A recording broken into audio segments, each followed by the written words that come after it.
Then same वैसे ही area of circle बनाते हैं, जैसे हमने एरिया ऑफ रेक्टेंगल बनाए थे, एरिया ऑफ सर्कल। ठीक है, अब ये प्रोग्राम्स लोग साथ साथ में लिखते जाओ, साथ साथ में मतलब मेरा लिख के होने के बाद लिखोगे तो भी चलेगा, पर ये प्रोग्रामिंग का कंसेप्ट साथ में करना है। एरिया ऑफ सर्कल, इसका प्रोसेस पहले तो हैश इंक्लूड फाइल्स वाला part, hash include iostream.h hash include conio.h hash include iostream.h hash include conio.h void main। Process area of circle, क्या प्रोसेस होगा एरिया ऑफ सर्कल में?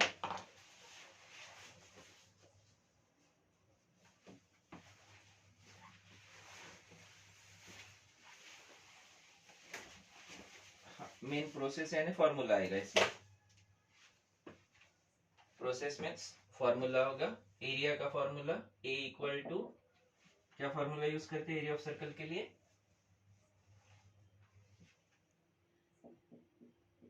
पाई आर स्क्वायर। इसमें से पाई हम लोग नहीं दे पाएंगे कीबोर्ड के थ्रू, तो पाई की जगह देते हैं 3.14, pi is constant, multiplied by r square is r multiplied by r. ये हमारा प्रोसेस हो गया। अब इसको इनपुट चाहिए रेडियस, सिर्फ रेडियस इनपुट में चाहिए, पाई कांस्टेंट है, ये वेरिएबल डिक्लेरेशन में नहीं आएगा, और इससे जनरेट होगा एरिया ए।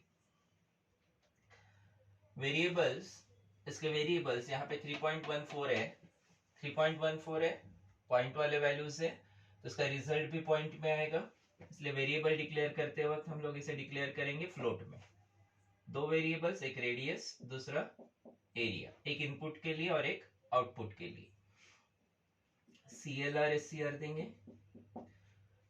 सी आउट क्या चाहिए होगा इनपुट में?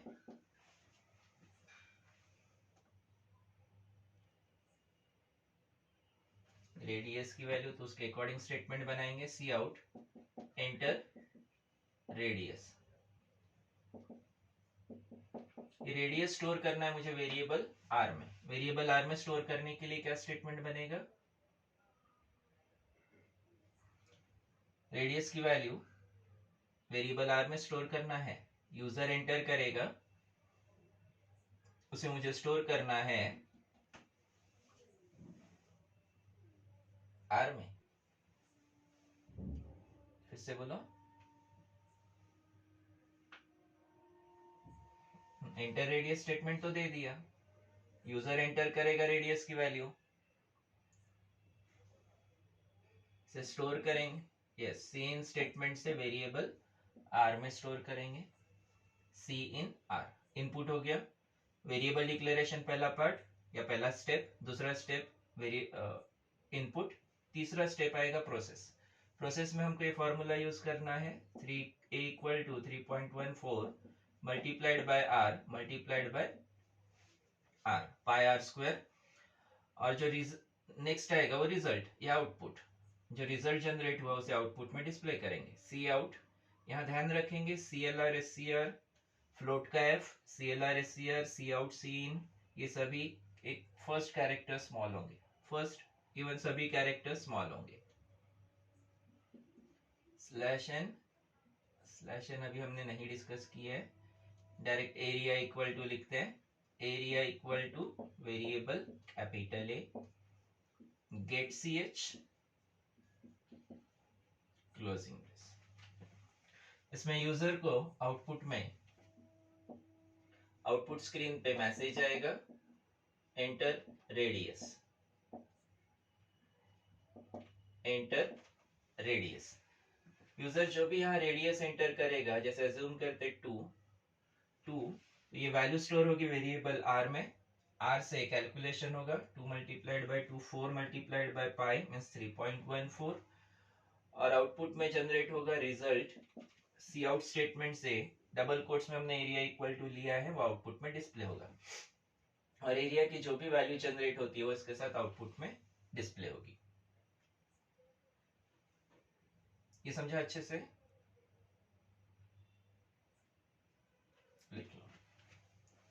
लिख लो इसे।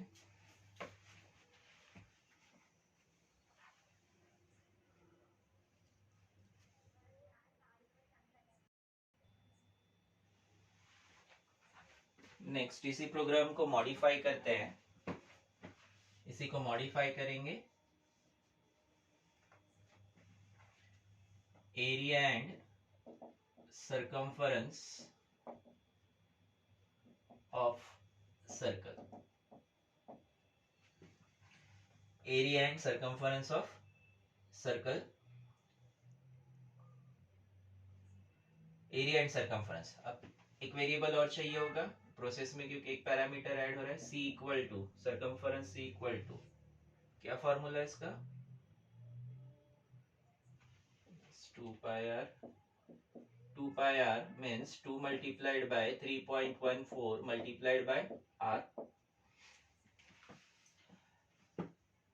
यहाँ वेरिएबल हमको ऐड करना होगा r a c। Area and circumference हमको दो रिजल्ट देने हैं एक ही प्रोग्राम यूज करके, दो अलग प्रोग्राम नहीं बनाएंगे। एक प्रोग्राम में हमको दो रिजल्ट जनरेट करने हैं। फ्लोट रिजल्ट रेडियस के लिए वेरिएबल r, और रिजल्ट्स के लिए दो वेरिएबल, एक एरिया दूसरा सर्कम्फरेंस। इनपुट चाहिए होगा, दोनों केस में हमको इनपुट चाहिए होगा रेडियस। एरिया के लिए भी रेडियस इनपुट में चाहिए और सर्कम्फरेंस के लिए भी इनपुट में रेडियस चाहिए। एक बार इनपुट रेडियस मिल गया मुझे, तो मैं इसे जितनी बार चाहिए उतनी बार यूज कर सकता हूँ। जितने बार यूज करना है उतने बार यूज किया जा सकता है। जैसे a equal to 3.14 into r हो गया। उसके बाद c इक्वल टू, अगर ये कैपिटल लिया है तो कैपिटल लो, स्मॉल लिया है तो small low, 2 multiplied by 3.14 multiplied bye r। Area calculate हो गया, सर्कम्फरेंस कैलकुलेट हो गया। देन दोनों को आउटपुट में डिस्प्ले करते हैं। C out slash n in double quotes, ये यूज होता है न्यू लाइन या नेक्स्ट लाइन के लिए, न्यू लाइन और नेक्स्ट लाइन के लिए। डबल कोट्स में अगर हम लोग स्लैश एन देते हैं तो यहां से आगे के कंटेंट्स न्यू लाइन में, नए लाइन में चले जाएंगे। Slash n area equal to, area के लिए कैपिटल ए, सेम उसी तरह से सर्कम्फरेंस के लिए स्लैश एन सर्कम्फरेंस। अगर मैंने ये स्लैश एन नहीं दिया तो पॉसिबिलिटी है एरिया इक्वल टू, यहाँ एरिया आएगा और इसी के सामने सर्कम्फरेंस ऐसा वर्ड आ जाएगा। मुझे यहाँ नहीं डिस्प्ले करना है, इसको नेक्स्ट लाइन में डिस्प्ले करना है, इसलिए मैंने स्लैश एन लिया। स्लैश एन देने से सर्कम्फरेंस, स्लैश एन देने से इसके आगे जो भी वर्ड है या जो भी टेक्स्ट है या जो कंटेंट है वो नेक्स्ट लाइन में चले जाएगा। Circumference equal to variable c, get ch देंगे, क्लोजिंग ब्रेस देंगे।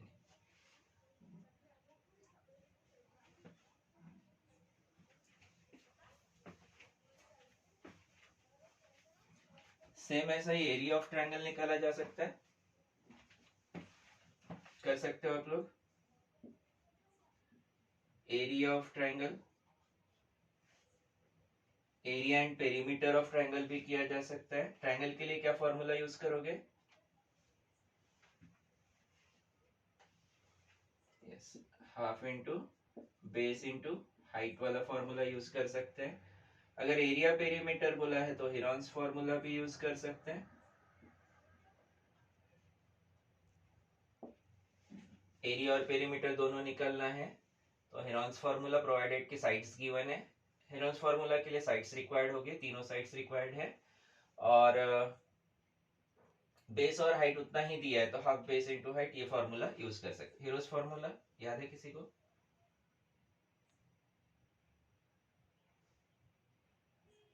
हाँ, area equal to root of s into s minus a, s minus b, s minus C.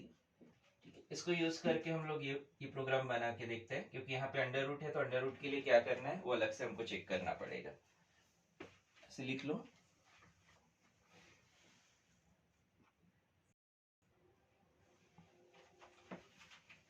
Area of triangle using Heron's formula. इसमें square root वाला part है, ये हटा देते।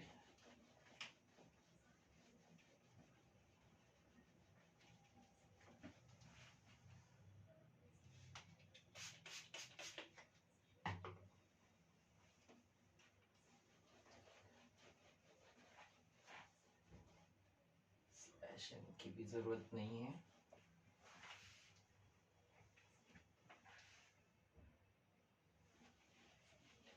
ऐसे लिखते पूरा programme.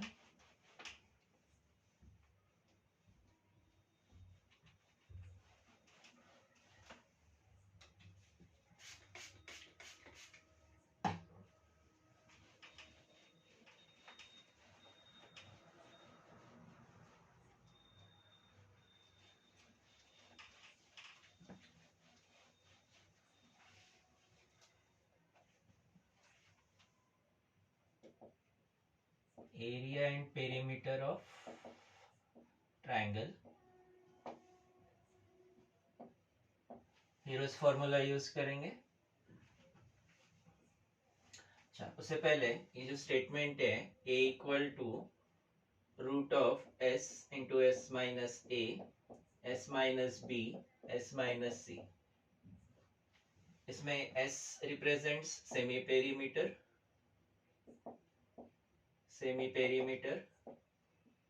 which is s equal to p by 2। इसका मतलब मुझे पहले पेरीमीटर निकालना पड़ेगा, p equal to a plus b plus c। And जो एरिया का इक्वेशन है ये आएगा, स्क्वायर रूट फंक्शन यूज करेंगे। अंडर रूट के लिए हम लोग स्क्वायर रूट फंक्शन का यूज करेंगे। a equal to s multiplied by s minus a multiplied by s minus b multiplied by s minus c। यहाँ ये अज्यूम नहीं करना कि मल्टीप्लिकेशन साइन आ जाएगा, मल्टीप्लिकेशन साइन हमको देना है। स्क्वायर रूट फंक्शन के लिए हमको इंक्लूड करना है math.h,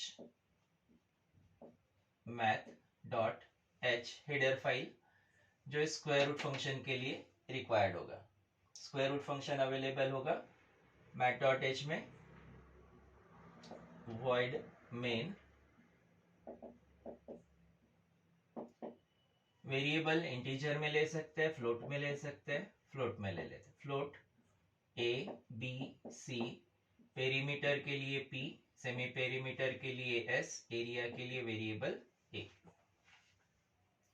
CLR SCR, a repeat हो गया, एरिया के लिए कैपिटल A यूज करते हैं।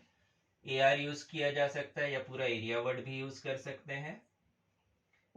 साइड्स यूजर से कलेक्ट करेंगे, एंटर साइड्स ऑफ ट्रायंगल, या सिंपली एंटर साइड्स लिखा तो भी चलेगा। ये साइड्स जो एंटर होंगे उसे स्टोर करेंगे वेरिएबल a, दूसरा वेरिएबल b और तीसरा वेरिएबल c में। तीन वेरिएबल्स में स्टोर कर लिए। सेमी पेरीमीटर कैलकुलेट करने के लिए मुझे पेरीमीटर की जरूरत होगी, तो पहले पेरीमीटर कैलकुलेट करेंगे। p equal to a plus b plus c, semi perimeter s equal to p slash 2, p by 2। Then area के लिए a equal to square root of s multiplied by s minus a। Then brackets जो rounded bracket है वही use करेंगे, brackets change नहीं करेंगे। Brackets rounded यानी rounded ही होने चाहिए।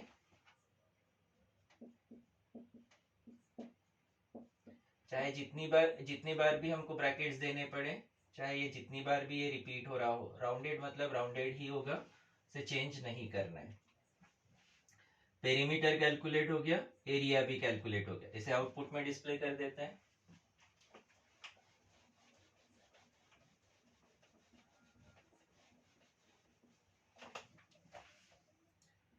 cout स्लैश n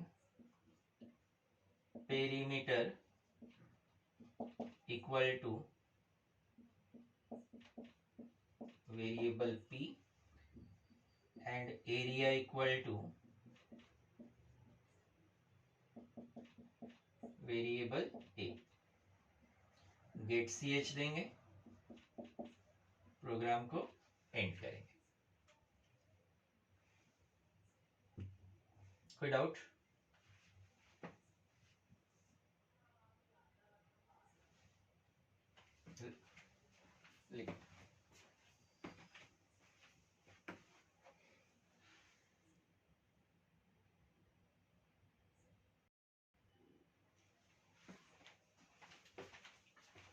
सेम इसी तरह से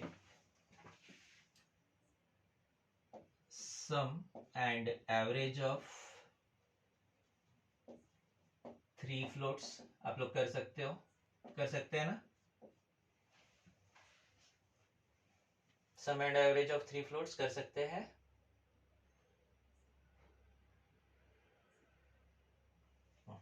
ये आप लोग सॉल्व करेंगे, मुझे फॉरवर्ड करेंगे सॉल्व करके। Then Celsius to Fahrenheit conversion, Celsius to Fahrenheit conversion क्या फॉर्मूला है? रीति फॉर्मूला बताओ।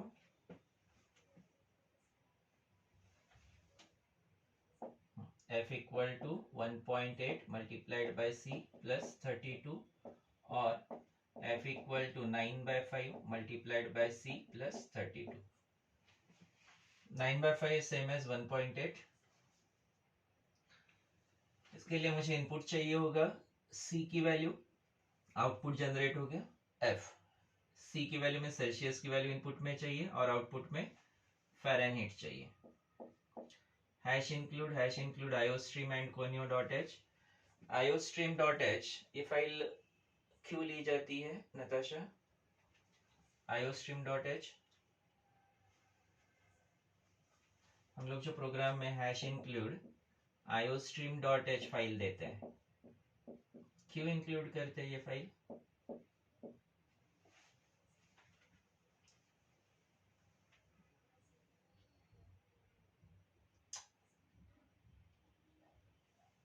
श्रेयश्री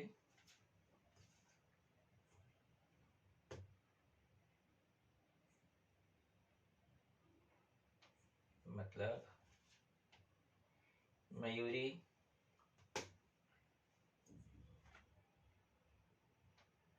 श्रेया,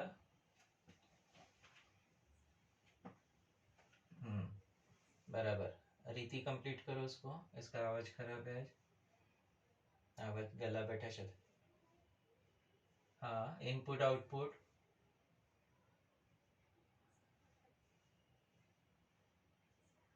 हाँ इनपुट के लिए कौन सा स्टेटमेंट? सी इन, हाँ यस, सी इन सी आउट स्टेटमेंट्स के लिए हम लोग iostream.h का यूज करते हैं इनपुट आउटपुट स्टेटमेंट के लिए। नोट करके रखो, मैंने कल लिख के दिया था ये।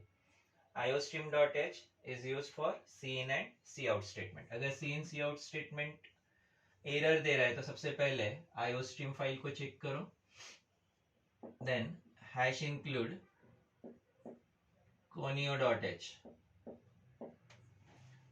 conio.h ये क्यों दी जाती है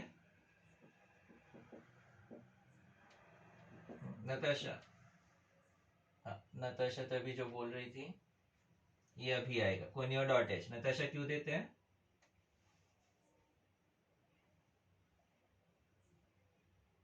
CLR SCR और getch ये दो फंक्शन हमको प्रोग्राम में देना है, तो conio.h हेडर फाइल में वो दो फंक्शंस अवेलेबल है, इसकी वजह से ही एग्जीक्यूट होंगे। ये नहीं है तो CLR SCR getch एरर देगा।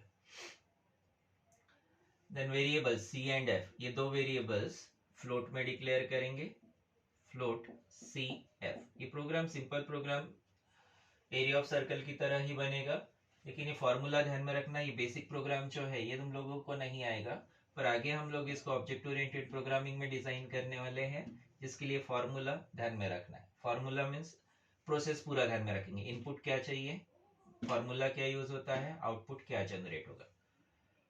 CLR SCR इनपुट में हमको चाहिए सेल्सियस की वैल्यू, तो यूजर को उसके अकॉर्डिंग मैसेज देते हैं c out, enter temperature in Celsius, enter temperature in Celsius. इसकी वैल्यू स्टोर करेंगे वेरिएबल सी में। इनपुट आ गया, वेरिएबल डिक्लेरेशन हो गया, इनपुट हो गया। अब process f equal to 1.8 multiplied by c plus 32। अच्छा, तुम लोग ये फॉर्मूला लिखते हो कॉपी में, ऊपर मार्जिन, ऊपर वाली मार्जिन जो होती है वहां पे फॉर्मूला लिख लेना, जल्दी दिखता है वहां लिखा रहा तो। प्रोग्राम के साथ लिखा रहा जल्दी नहीं दिखेगा, ऊपर जो मार्जिन होती है वहां नोट करेंगे उसको। 32.0 फ़ारेनहीट कैलकुलेट हो गया। अब इसे आउटपुट में डिस्प्ले करते हैं। C out slash n temperature in Fahrenheit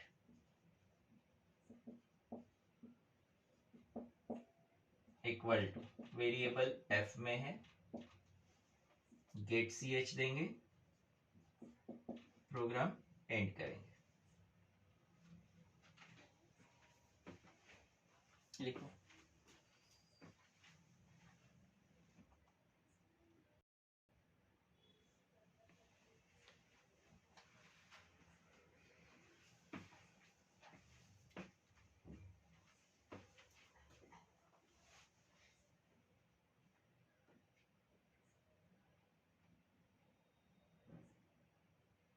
network problem हो रहा है, फिर से ब्लर हो गया।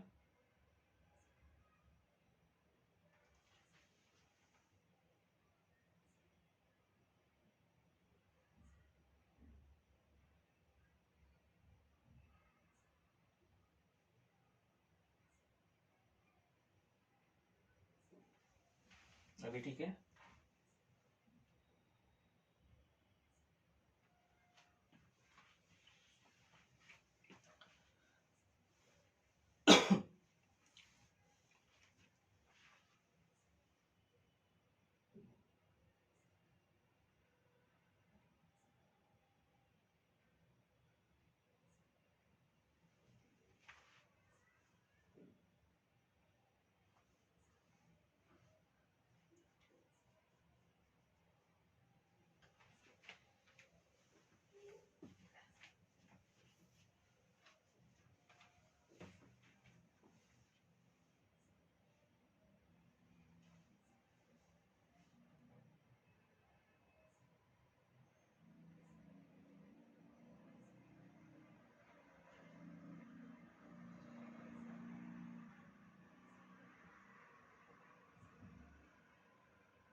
हो गया।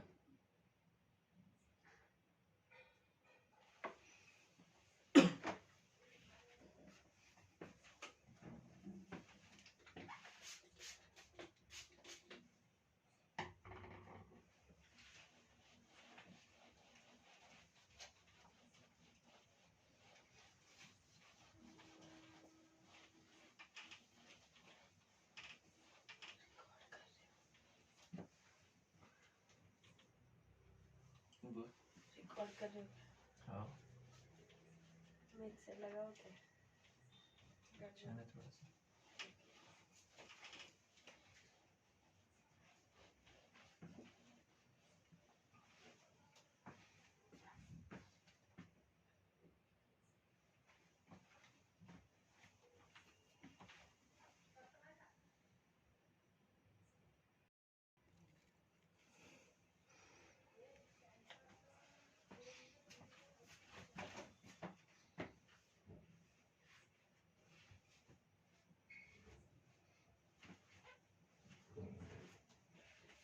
नेक्स्ट देखते हैं swapping. Swapping means to interchange values of two variables। Interchange या एक्सचेंज कहा जा सकता है। टू इंटरचेंज और exchange values of two variables, swapping. दो वेरिएबल्स ए बी कंसीडर करते हैं। ए बी जस्ट अज्यूम करते कोई numbers 10 20। Variable C extra variable consider करते हैं। तीसरा वेरिएबल कंसीडर करते हैं स्वैपिंग के लिए। मुझे वेरिएबल्स ए और बी की वैल्यू स्वैप करना है। प्रोग्राम एग्जीक्यूट होने के बाद ए की वैल्यू 20 होनी चाहिए, बी की वैल्यू 10 होनी चाहिए। इसके लिए हमने यूज किया सी, क्योंकि डायरेक्ट अगर मैं 20 ए में स्टोर कर दूं तो 10 डिलीट हो जाएगा, या 10 डायरेक्ट में इसमें स्टोर करने की कोशिश करूं तो 20 डिलीट हो जाएगा। इसलिए मैंने थर्ड वेरिएबल सी कंसीडर किया है। इसके अकॉर्डिंग ये पहला कोई एक नंबर या तो 10 या फिर 20 सी में स्टोर कर देते हैं। ये स्टोर हो गया। अब 20 स्टोर करते वेरिएबल ए में, बी से वैल्यू ए में स्टोर करेंगे, और फिर अब बी में हमको 10 स्टोर करना है। मैंने बी से ए में 10 स्टोर कर 20 स्टोर कर दिया, तो ए का 10 तो डिलीट हो गया, लेकिन मैंने इसको स्टोर करने से पहले सी में कॉपी कर दिया था। तो अब ये सी में मेरे पास 10 अवेलेबल है, यहां से इसको कॉपी करेंगे वेरिएबल बी में। ए से सी में डेटा स्टोर करना है, ए से सी में वैल्यू कॉपी करना है। क्या स्टेटमेंट बनेगा?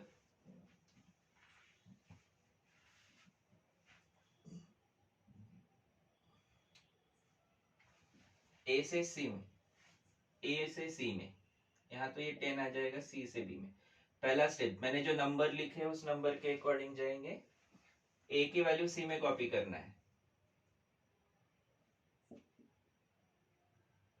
सी इक्वल टू ए, ए की वैल्यू सी में कॉपी होगी। देन उसी तरह से बी की वैल्यू ए में कॉपी करना है, बी की वैल्यू ए में कॉपी करना है। ए इक्वल टू बी, चेक करते हैं बी की वैल्यू, सेम एरो चेक करेंगे, बी की वैल्यू ए में कॉपी होगी। देन सी की वैल्यू बी में कॉपी करना है।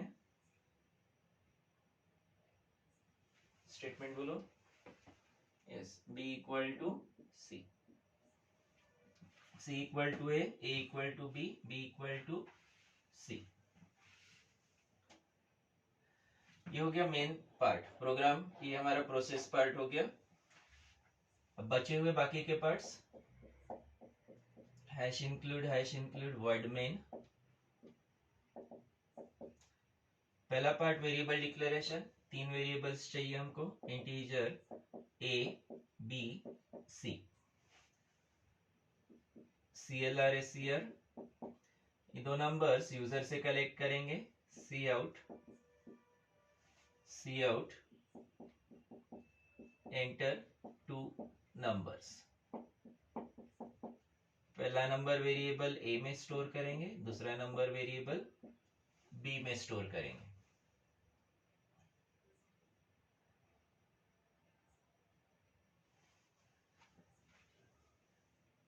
ये छूट गया, इसमें पहला नंबर वेरिएबल ए में, दूसरा नंबर वेरिएबल बी में सेव करेंगे। इनपुट हो गया। अब प्रोसेस में मुझे ये 3 स्टेटमेंट देना है, पर प्रोसेस करने से पहले मैं इन वेरिएबल्स की वैल्यू आउटपुट में डिस्प्ले करता हूँ। सी स्मॉल रखेंगे, सी आउट /n बिफोर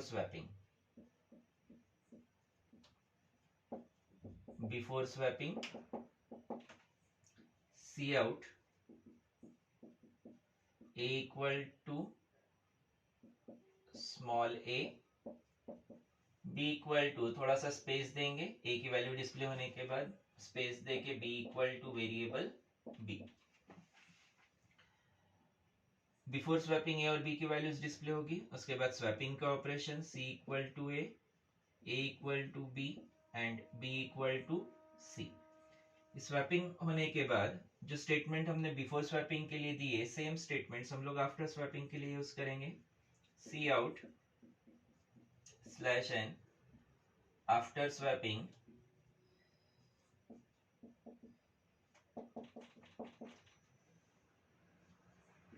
सी आउट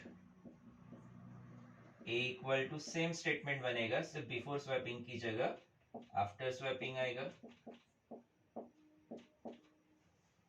गेट ch देंगे, प्रोग्राम एंड करेंगे।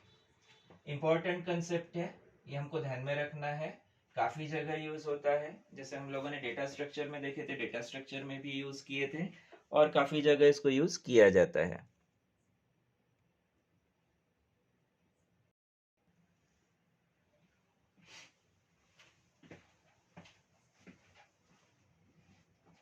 Then operators in C++, operators in C++। पहला अरिथमेटिक ऑपरेटर्स,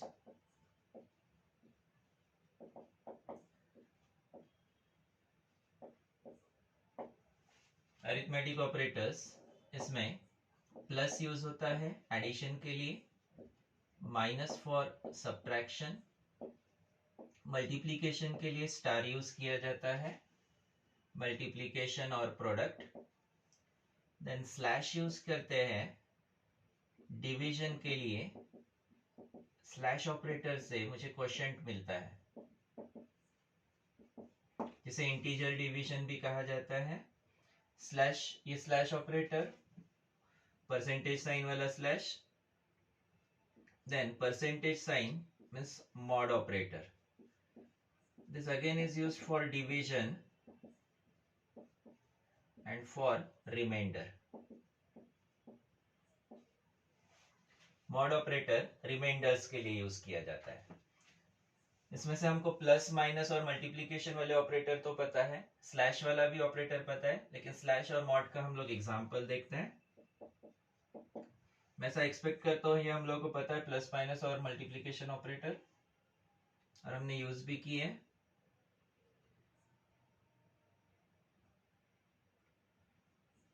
5/2। C++ में जब हम लोग इनपुट में नंबर्स देते हैं, 5 और 2 दोनों इंटीजर फॉर्म में है, तो इसका रिजल्ट भी इंटीजर में ही आएगा। दोनों इनपुट वाले नंबर्स अगर इंटीजर में है तो इसका रिजल्ट भी इंटीजर फॉर्म में ही आएगा। क्या रिजल्ट आना चाहिए? 2 पॉइंट, जो भी नंबर आता है पॉइंट वाला नंबर इसमें से डिलीट हो जाएगा, ट्रंकेट होगा, हट जाएगा, और सिर्फ 2 आएगा, क्योंकि ये दोनों नंबर्स इंटीजर फॉर्म में, और उसी वजह से इसे कहा जाता है ये क्वोशिएंट है। वही 5 mod 2 अगर है, 5 mod 2, ये डिवाइड करने पर जो रिमाइंडर बचेगा 1 वो प्रोवाइड करेगा। सेम वैसे ही 13/5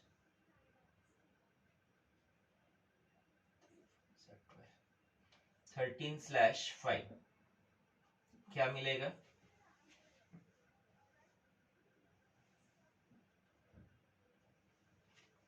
फिर से 2 मिलेगा, वही 13 मॉड 5 करते हैं, अब क्या मिलेगा? 3 मिलेगा। 13 मॉड 5 इज 3, रिमाइंडर 3, क्वेश्चन 2। इस पे बेस्ट ऑब्जेक्टिव आता है बोर्ड में, इसे कंसीडर करते हैं। Let a equal to 23, b equal to 3, c equal to a slash b multiplied by a mod b। c equal to a slash b multiplied by a mod b। a slash b means 23 slash 3 multiplied by 23 mod 3। 23 slash 3 कितना आएगा?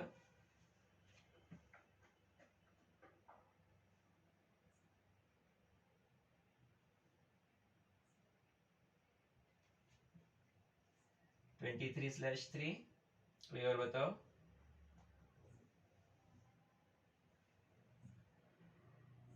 Seven. Natasha कितना आएगा? हाँ Shreyashri 7 multiplied by 2, ये आएगा 14। और ये exact number है जो बोर्ड में ऑब्जेक्टिव में पूछा गया है, टेक्स्ट बुक में भी मिलेगा ये। ठीक है, 23, a equal to 23, b equal to 3। सिर्फ ये होगा कि ये मॉड वाला ऑपरेटर पहले होगा और स्लैश वाला बाद में होगा। इसका स्क्रीनशॉट ले लो, इसे बाद में लिख लेना। यहाँ हम लोगों ने जो मॉड ऑपरेटर देखा है, इस नया जो ऑपरेटर हम लोग देख रहे हैं मॉड डिवीजन में रिमाइंडर्स के लिए, इस पे बेस्ड एग्जांपल देखते हैं। हो गया, ले लिया?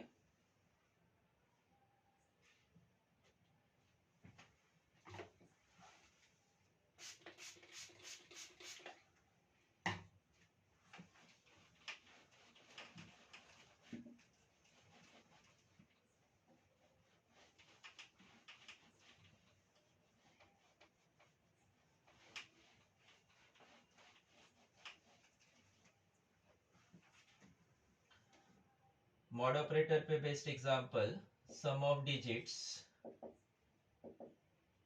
of a 3-digit number, sum of digits of a 3-digit number। पहले प्रोसेस देखते हैं। 3-digit नंबर कंसीडर करते नंबर n इक्वल टू 583, कोई भी रैंडम नंबर। मुझे करना है इसमें 5 प्लस 8 प्लस 3 डिजिट्स को सेपरेट करना है और सेपरेट करके ऐड करना है। इन डिजिट्स को सेपरेट करने के लिए हम लोग मॉड ऑपरेटर का यूज करेंगे। डिजिट को सेपरेट करने के लिए D variable n mod 10, mod 10 करेंगे क्योंकि यही एक नंबर है जिससे डिवाइड करने पर मुझे 3 सेपरेट मिलेगा। 583 मॉड 10 इक्वल टू 3। सम करना है, इनिशियली सम वेरिएबल डिक्लेयर करते हैं, sum equal to 0, sum equal to sum plus d, sum equal to sum plus d, sum की इनिशियल वैल्यू 0। और ध्यान रखेंगे जब भी हमको इस तरह से स्टेटमेंट यूज करना है, वेरिएबल और इस वेरिएबल में कुछ नया वैल्यू ऐड करना है, तो इसकी इनिशियल वैल्यू 0 रखेंगे। अगर हम लोग ये 0 नहीं लेते हैं तो कंपाइलर के पास सम की जो भी वैल्यू अवेलेबल होगी वो इस डी की वैल्यू के साथ 3 के साथ ऐड कर देगा और हमको जो डिजायर्ड रिजल्ट है वो नहीं मिलेगा। अगर हम लोग सम इक्वल टू 0 से इनिशियलाइज नहीं करते हैं तो हमारा जो फाइनल रिजल्ट आएगा वो रैंडम कुछ तो नंबर होगा। कंपाइलर के पास जो इसके लिए वैल्यू अवेलेबल होगी उस वैल्यू को कंसीडर करके ये एडिशन करेगा और हमारा जो रिक्वायर्ड रिजल्ट है वो नहीं मिलेगा। देन नंबर को डिवाइड करते हैं, नंबर को रिड्यूस करते हैं 3 डिजिट से 2 डिजिट में। 583/10, 583/10, इसमें आंसर आना चाहिए 58.3, लेकिन दोनों नंबर इंटीजर में होने की वजह से ये सिर्फ इंटीजर पार्ट को ही आउटपुट में प्रोवाइड करेगा, बाकी का पार्ट हटा देगा। 583/10 दोनों नंबर इंटीजर्स में है तो आउटपुट भी इसका इंटीजर फॉर्म में होगा। इसमें हम लोगों ने सिर्फ एक डिजिट को ऐड किया। सेम प्रोसेस करेंगे सेकेंड डिजिट के लिए। d equal to n mod 10, 58 mod 10, this will give 8. sum equal to sum plus d, sum की वैल्यू हमने यहाँ पे जनरेट करे थे 3 प्लस अभी जो करंट डिजिट की वैल्यू है 8, 3 प्लस 8 11। फिर से n को रिड्यूस करेंगे, n equal to n slash 10, n की वैल्यू है 58 स्लैश 10, ये आएगा 5.8 में से 5। देन फिर से सेम प्रोसेस थर्ड डिजिट के लिए, d equal to n mod 10, 5 mod 10, remainder, इसमें रिमाइंडर 5 10 से डिवाइड नहीं होता है, रिमाइंडर 5 मिलेगा। Sum equal to sum plus d 11, sum की वैल्यू यहाँ पे 11 है, plus 5 16। Then n equal to n slash 10, 5 slash 10, ये 0.5 मीन्स 0 आएगा। हमको ये प्रोसेस तब तक करना है, सम ऑफ डिजिट्स वाली प्रोसेस तब तक करना है जब तक n 0 नहीं होता है। और अब एक बार n 0 हो गया तो डिजिट की वैल्यू 0 ही होगी, तो आगे प्रोसेस करके कोई फायदा नहीं है। हमको तभी तक प्रोसेस करना है जब तक सम की n की वैल्यू, नंबर की वैल्यू 0 नहीं होती है। और इस पॉइंट को भी ध्यान रखेंगे, आगे एप्लीकेशंस में सम ऑफ डिजिट्स का ये जो एग्जांपल है ये काफी जगह एप्लीकेशंस में यूज किया जाने वाला है। इसका कंसेप्ट, इसके स्टेटमेंट्स अच्छे से ध्यान में रखेंगे।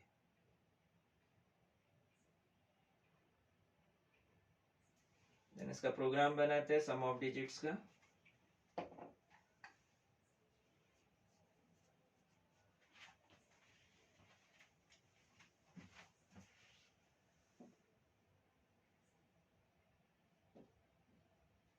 सम ऑफ डिजिट्स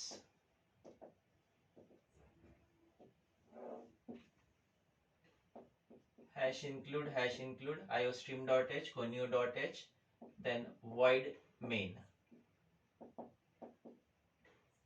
वेरिएबल्स डिक्लेयर करेंगे। सबसे पहले तो नंबर के लिए एक वेरिएबल चाहिए मुझे n, उसके बाद सम इक्वल टू 0 और डिजिट के लिए एक वेरिएबल चाहिए। डिजिट के लिए d variable, sum equal to 0 sum variable with initial value as 0।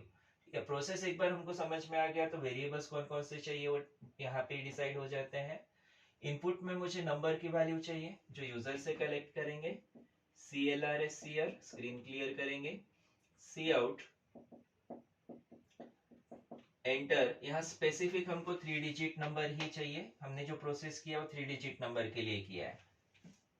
Enter a 3 digit number, ऐसा यूजर को मैसेज देंगे और यूजर ने भी इस मैसेज को समझ के 3 डिजिट नंबर ही एंटर करना चाहिए। 3 डिजिट नंबर के लिए स्पेसिफिक रिजल्ट मिलेगा, लेकिन अगर नंबर 4 डिजिट का है या 2 डिजिट का है तो रिक्वायर्ड रिजल्ट नहीं मिलेगा। इस नंबर को मुझे स्टोर करना है वेरिएबल n में, सी इन n। अब ये प्रोसेस करेंगे।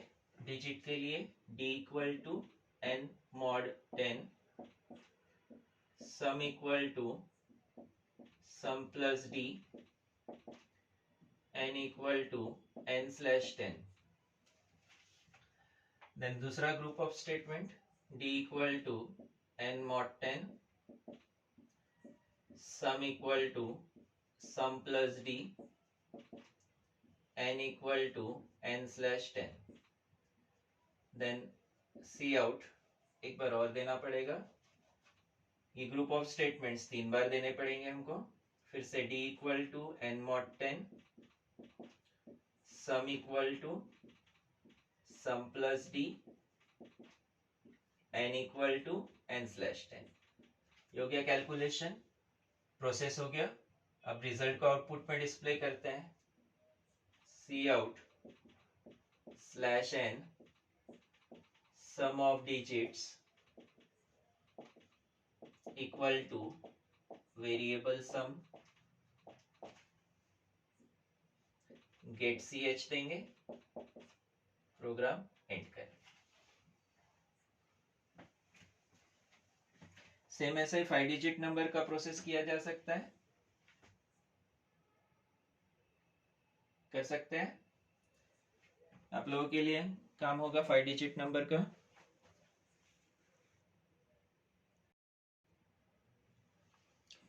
इसी कंसेप्ट को फिर से समझते हैं इन reverse of number. Same concept use करेंगे, सिर्फ सम की जगह रिवर्स होगा।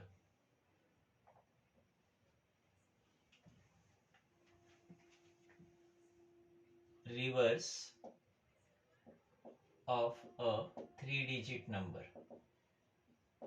Reverse of a 3 digit number, कोई 3 डिजिट नंबर है उसका मुझे रिवर्स करना है।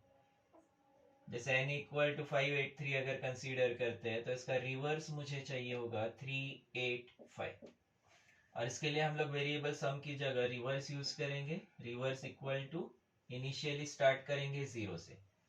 सेम प्रोसेस है, इसको रिपीट करने की बजाय मैं सम की जगह रिवर्स बता रहा हूँ। रिवर्स वाला स्टेटमेंट यूज करेंगे। d equal to n mod 10, d equal to n mod 10, इसमें 583 जो हमारा नंबर 583 था, सेम 583 mod 10 इक्वल टू 3 होगा। Reverse equal to reverse multiplied by 10 plus d equal to reverse का इनिशियल वैल्यू 0 लिया है हमने, मल्टीप्लाइड बाय 10 प्लस d हमने कैलकुलेट किया है 3, तो ये आएगा 0 plus 3 3। Then n equal to n slash 3 n slash 10 583 slash 10, ये आएगा 58। n equal to n slash 10 means 583 slash 10 58.3 आना चाहिए, लेकिन ये दोनों नंबर इंटीजर में होने की वजह से रिजल्ट भी इंटीजर में मिलेगा।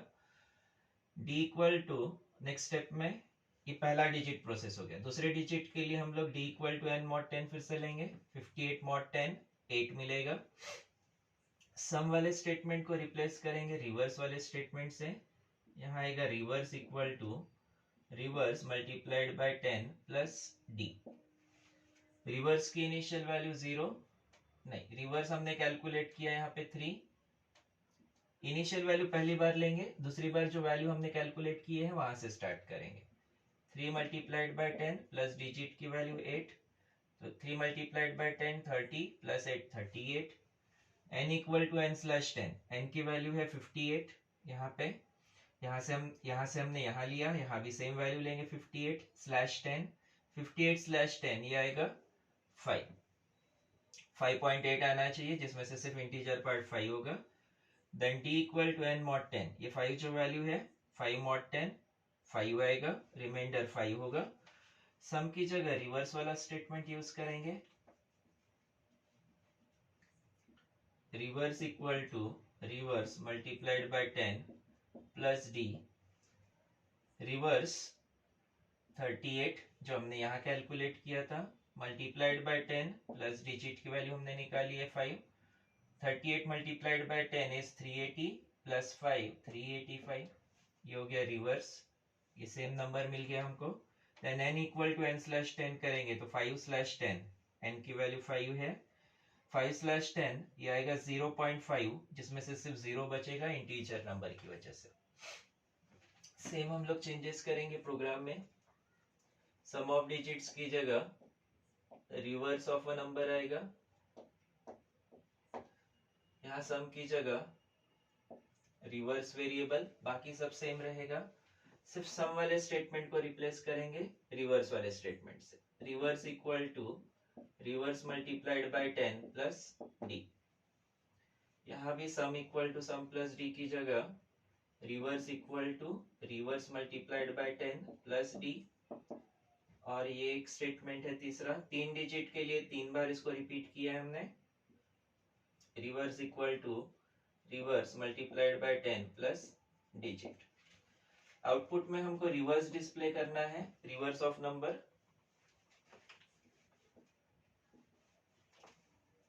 ये होगा reverse equal to variable R E